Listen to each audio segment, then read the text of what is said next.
Welcome to my channel Geography Ki Pathshala. Myself Poulumi Chakraborty. So in today's video I am going to discuss about the world population with the second part.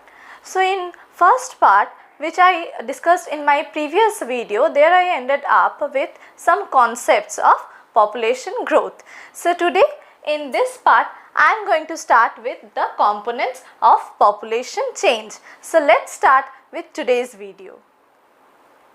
So now I will discuss the components of population change. There are three components. One is births, second is deaths, and the third one is migration. So I will discuss them one by one. First, over here we can see that the calculation of crude birth rate, which is BI divided by P into 1000. So CBR means the crude birth rate and BI means the live births and P means the median population. We are calculating this, that BI divided by P into 1000 this way. So we are getting from here that the crude birth rate. Next, over deaths, here we will see that crude death rate, which is CDR. Here D divided by P into 1000. D means number of deaths and P means mid-year population. This way we are calculating crude death rate. Next comes migration.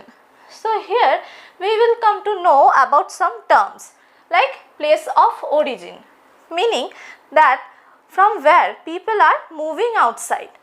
The place from where they are moving, that is known as place of origin, and place of destination means where they are moving to, that is called place of destination.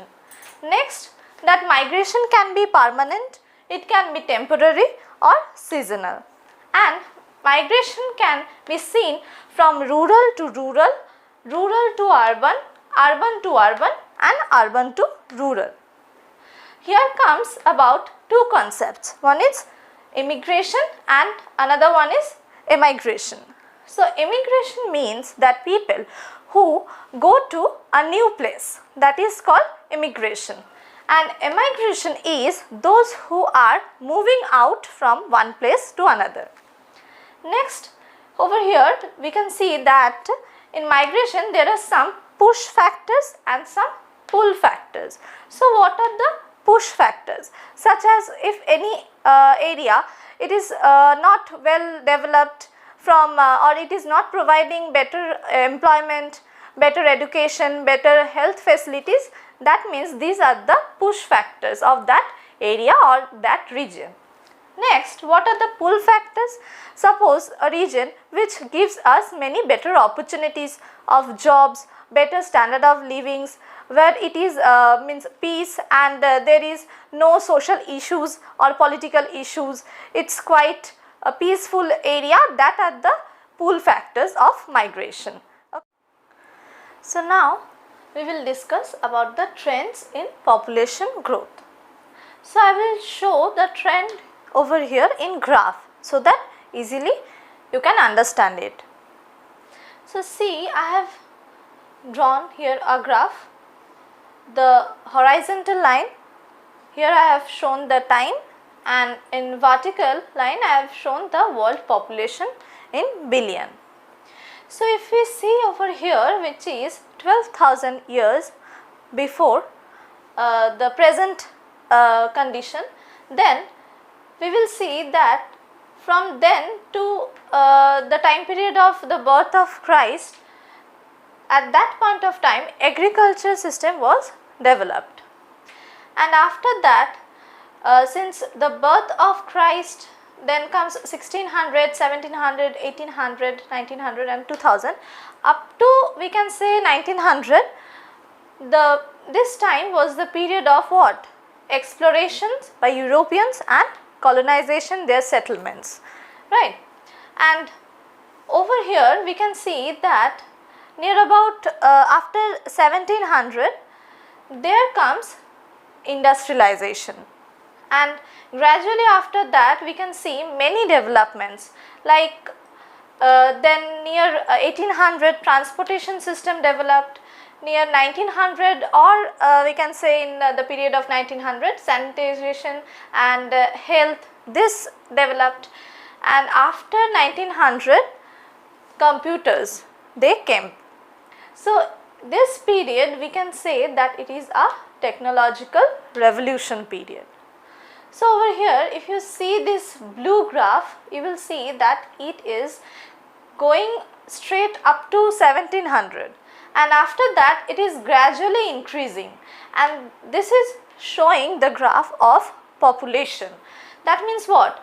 We can see that all the technological revolution it took during the period of 1700 to, we can say that over here I have seen up to 2000. So in this period we can see the technological revolution. That's why the population growth is so much high, or we can see the graph is very steep over here, right? So this is the trend of population. Now it will if I show it over here, that I have shown here the years, that is 1800, 1900, 1960s and so on, and over here I have shown the increasing population. So if you see that, suppose in 1800 the population was 1 billion, right? In 1900 it becomes 2 billion. That means how much increased? It increased up to 1 billion, and time taken is 100 years. Next, from 1900 to 1960 the time period is 60 years, and the population growth was same, 1 billion. And from 1960s to 1970s the population increased from 3 billion to 4 billion, and the time period was 10 years. That means it reduced than the before. Next, in 1980s the population is 5 billion and the time period is 10 years, and same for 1990s the time is 10 years and the population increased up to 6 billion. That means what I can say from here, that we can see that the population first in this period, that from 1800 to 1900, in this period the population increased 1 billion, but it took so many years, 100 years, it took so much long time, right? And after that gradually you can see that the time period is decreasing, that in 1990s to 1960s it is decreasing from 100 years to 60 years, and after 60 years to 10 years. So we can see that the time taken by the population growth is gradually decreasing. So this is how we can discuss about the trends in population growth. So now we will see the doubling time of world population. So you can see I have made here 3 columns. This one is of year, its population, and over here I have written the time taken. So in 1650s, suppose the population was 500 million. In 1850s it became 1000 million. That means what? Within 200 years the population is becoming double. Then in 1930s it became 2000 million. Over here we can see that within 80 years the population is becoming double. In 1975 it is 4000 million and the time is taken 45 years, and in 2012 the population became 8000 million and the time taken over here is only 37 years.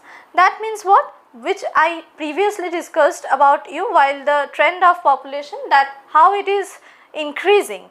Now we can see that the population is becoming double within the shorter time period, day by day, right? Because in 1650s it was 500 million, and from 500 million it took 200 years to become 1000 million. But over here you can see that in 1975 the population was 4000 million and it only took 37 years to become double, which is 8000 million. So this is how we are discussing about the doubling time of world population. Now if we see that how the spatial pattern, how is the spatial pattern of this doubling time of world population, then we can see it from this map. So over here I have given some symbols, so I have already mentioned all them in this index. So this hatched lines I have shown that over here, like in Spain or London, United Kingdom, over this region it took over 100 years for the population doubling. Next, in this dotted regions, that means what? In this North American part, in this part of South America, over the vast region of the Europe and Russia, China, all this extensive part, it took 41 to 100 years for population doubling. Next, over here, especially in our Indian subcontinent and also some parts of South America, over here it took 31 to 40 years for population doubling.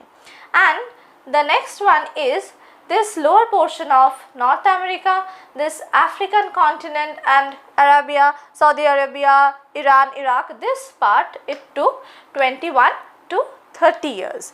So this is how we can discuss about the spatial pattern of population change. So by the discussion of spatial pattern of population change, it is clear to you that how the population is changing all over the world during some specific time period, right? So we all know that if the population change or the population growth is within the limit or to such extent, then it is okay, right? Then it is good for the country. But if it crosses the limit, means if there is a higher population growth, then it plays a negative impact, right? So here I will discuss about the impacts of population change. Number one is that if we see the population is changing in a rapid manner, then there will be the increased demand for resources like fresh water, food, etc. And there can be seen starvation and malnutrition. The consumption of natural resources will be faster than their rate of regeneration. And overall we can say that there will be a deterioration in the living condition, right? So now we will discuss about the demographic transition theory. So it is based on the interpretation which began in 1929 by the American demographer Warren Thompson. So over here he has mentioned about 3-stage development of the demography of the world. So here we can see a graph. This vertical line shows the births or deaths per 1000 and the horizontal line it shows the time. So here we can see 3 stages. In stage 1, if you see this black line, it is shown as births and this blue line it is shown as deaths. So in this first stage we can see that both birth rate and death rate was quite high. Next, if we see in the second stage, then over here we can see that the birth rate is high but the death rate is quite low, right? See, the black line is this one. So this is the birth rate and this is the death rate. That means we can see that the death rate is quite low than the birth rate. Next, in stage 3, here we can see that both birth rate and death rate are quite low and it is in a almost in a stable condition.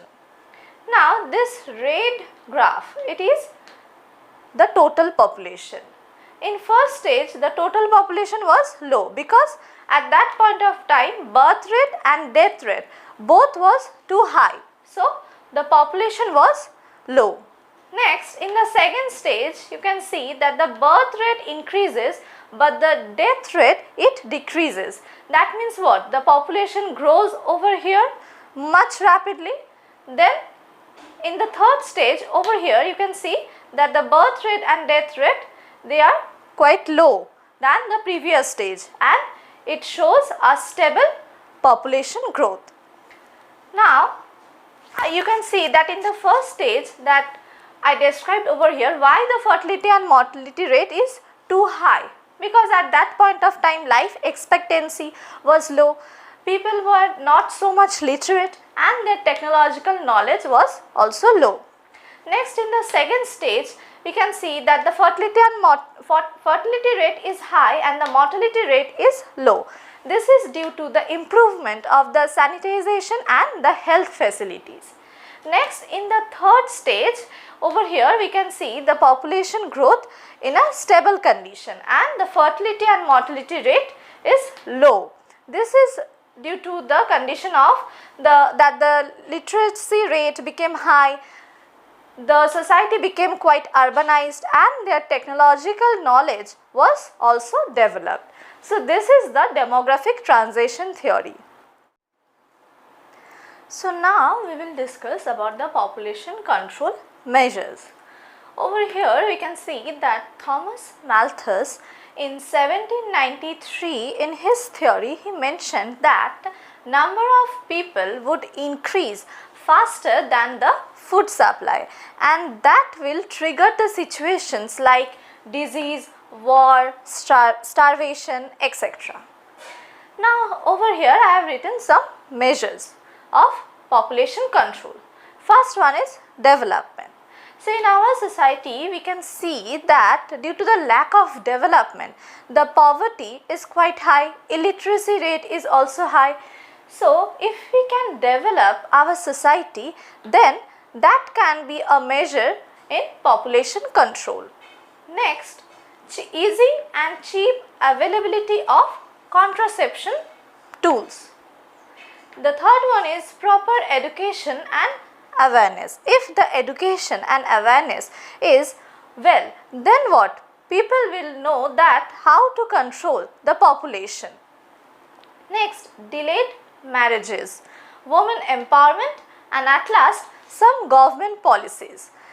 So these are the controlling measures of population. So by this way I am completing the part 2 of the world population and also the chapter that is the world population, it is also completed over here. So if there is any query or any doubt, then please comment below. I hope you enjoyed the video and each and every concept is very clear to you. Thank you.